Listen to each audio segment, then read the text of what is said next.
and gentlemen, and welcome to a new Warframe guide. I say new, we're actually going back in time to revisit one of our old guides. And hey look! It looks like we're revisiting the Octavia guide again. Yep, you betcha this is going to be hopefully a little bit more insightful this time as to how you get your fingers on this amazing frame. Don't take that out of context. So who is Octavia? Other than an anime lookalike character, Octavia is an unbelievably powerful frame with infinite power scaling and huge amounts of buff potential and stupidly good defensive posturing as well. And although she is initially a little bit complex with the mechanics to obtain, that potency once the initial hurdle is overcome, you get past that sort of Cyberdyne system exoskeleton of complexity, you're left with a frame that is up there with potency with that of a Siren, and in terms of the damage, the buffing capability of a Chroma, and the the support role of an Equinox. So why wouldn't you want to play her? Seriously, if you haven't given her a try, give her a try. She is stupidly good for almost all elements of the game. Now, with what's been mentioned, you're probably getting a little inkling that there's a lot to her, which is true. However, we will do our darndest here to get through the information in as presentable way as possible for a new player. These guides are designed to be for new players and therefore as approachable as possible. However, there is always that element of interest for veterans who may not have tried her because, hey, you know, she looks complicated, might as well just stick with Rhino because simplicity, you know what I'm saying? So, whether you're a veteran, whether you're a new player, hopefully these guides will help you give a better understanding of this lovely frame. So right off the bat, as an Octavia, your role will vary greatly from mission to mission, but the general functionality is you are there to support your team by buffing them, and yourself, and killing everything, and being able to go invisible, and having a role of Pet of Doom, and... Did I mention energy regeneration? Is there anything she can't do? I mean, Octavia seems to be good at everything by the sound of everything we've described already. Ah yes, bar healing, you'll basically be filling the role of anything and everything you so choose. And with all that in mind, Octavia makes for a great solo frame or team play, depending on what you feel like. And with all of these abilities, you're going to see a trend of relying on range to dictate how potent your scaling ends up becoming. And although power strength is definitely going to help, most play styles are going to be relying on max range with efficiency and a little hint of duration in there as well. Now we're going to find out how to actually obtain Octavia. Now, initially, you'll get her blueprint from doing Octavia's Anthem, that amazing questline where Samaras decides to say feck it to the entire universe and go off on a tangent of his own. However, the components therein are a little bit more precarious, kind of like our previous video with Harrow. You get them in a bit of an annoying manner, some of which are going to make you tear your hair out, and others are just going to be like, is that it? The chassis is a 100% drop chance from the memory challenge from Lua. Now, if you don't know what this looks like, there's going to be a little snippet up here to show you what it looks like. We also have a link in the description as well as on our YouTube to a Lua guide where we explain every single Lua challenge, including the memory challenge for the Octavia component. The systems is a 22.56% drop chance from the first rare cache you discover on Lua Crossfire. Which is one of the first nodes you will actually unlock when you get access to Lua. So make sure you do the crossfire, find the first cache, evac if you need to, and then rinse repeat until you get it. The Neuroptics is a 22.56% drop chance from Rotation C in the Orokin Derelict Survival. This is the one that will cause people to tear their hair out because you have to then wait 20 minutes to get to that Rotation C, and if you don't get it, you've just wasted 20 minutes!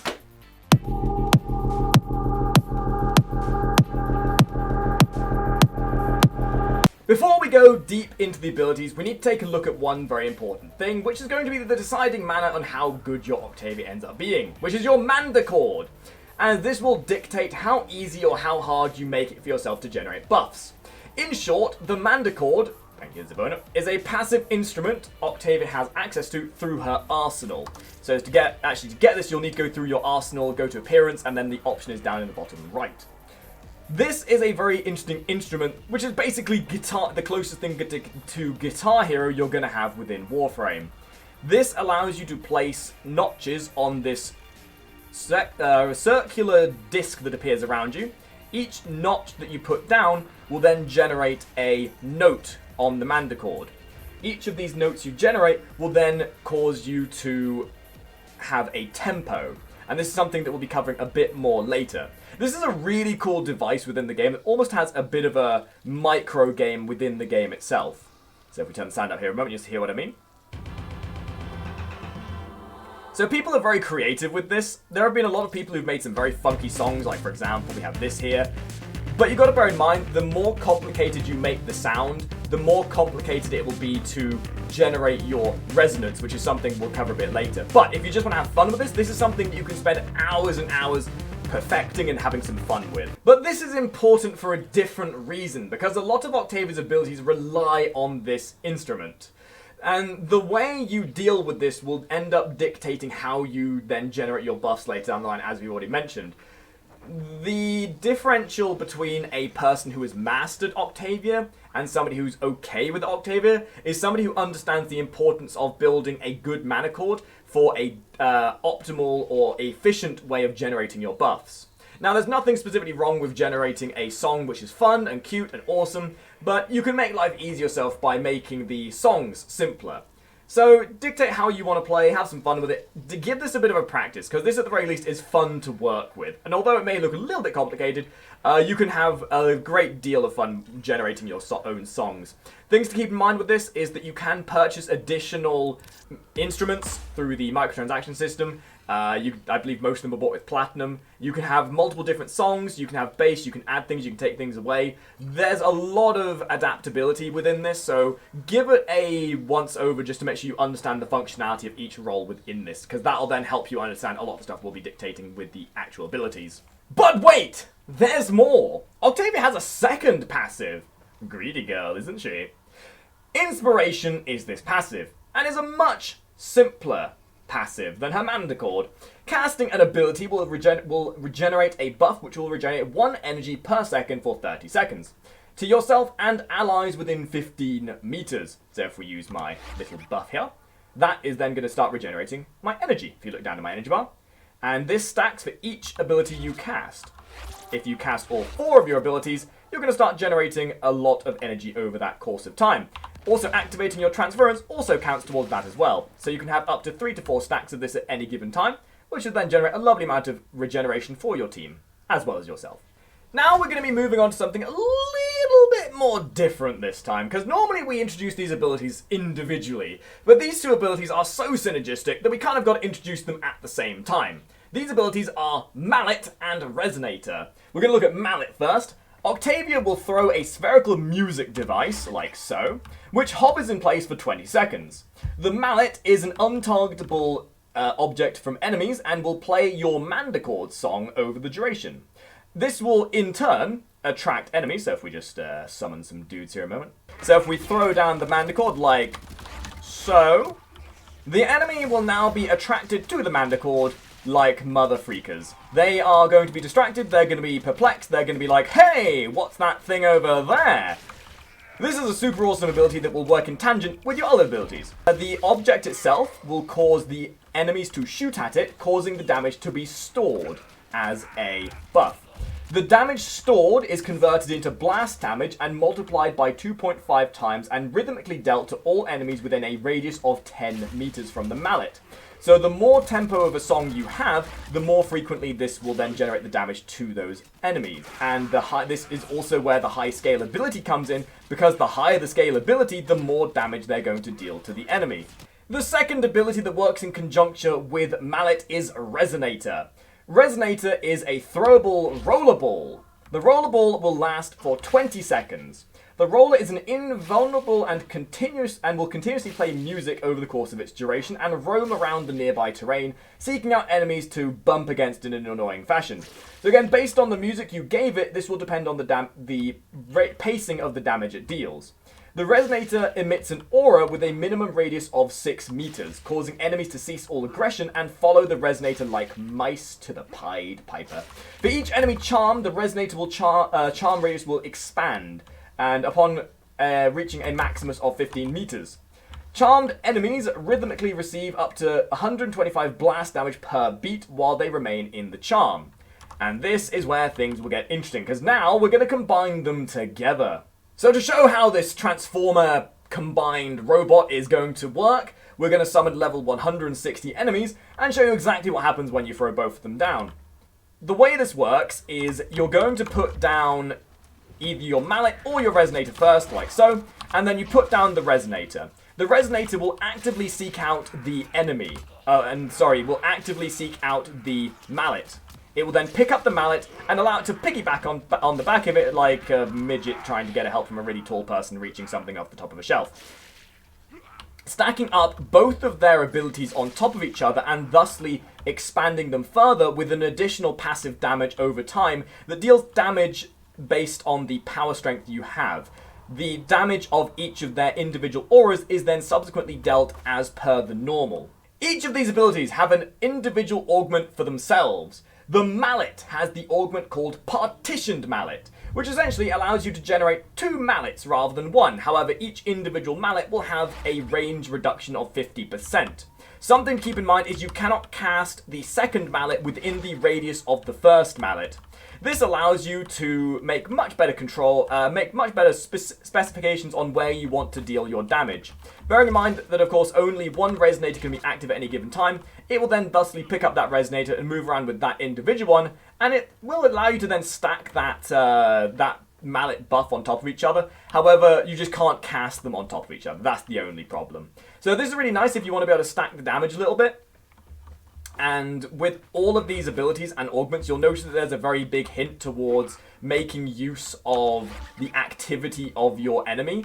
The more activity there is, and the more that's going on, the powerful these buffs and damages will become. And the second augment, which is for Resonator, is called Conductor. This turns you into a train driver and allows you to dictate the placement of your resonator. So if you put your resonator down, you can then recast your 2 and designate where your resonator will travel to. It will then move to that location at a 150% improved speed. So that's pretty cool if you really want to specify where it goes to rather than letting the individual mind of it go about the way it goes. So taking away the free will of everything else. Metronome is the third ability. Infinite damage from the last 2 abilities? Well, it gets better. Octavia produces a music aura with Metronome with a radius of 12 meters for 20 seconds. Octavia and her allies gain a 35% armor buff while inside this melodic aura even. So if my allies will join me here.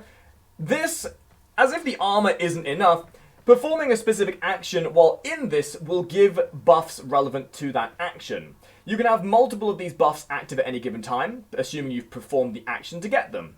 And this is where timing your movements based on the tempo is pivotal. Thankfully, the tempo is depicted by waves that approach your character and the feet from the outside edge of the metronome.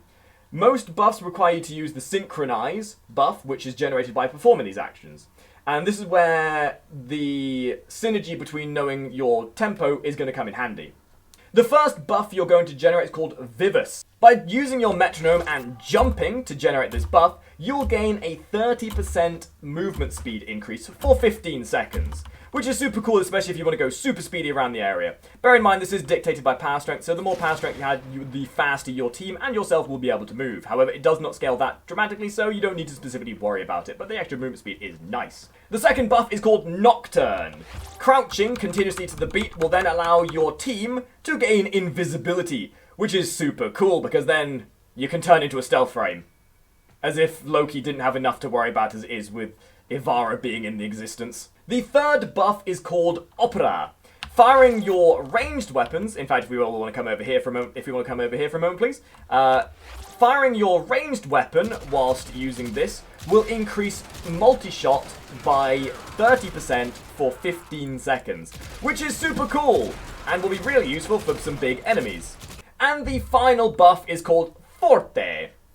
Using melee weapons whilst Metronome is active will generate more damage to your melee weapons. So, as you can understand, most of these buffs just rely on you doing the thing that allows that weapon or the potency of what you're trying to do to be generated.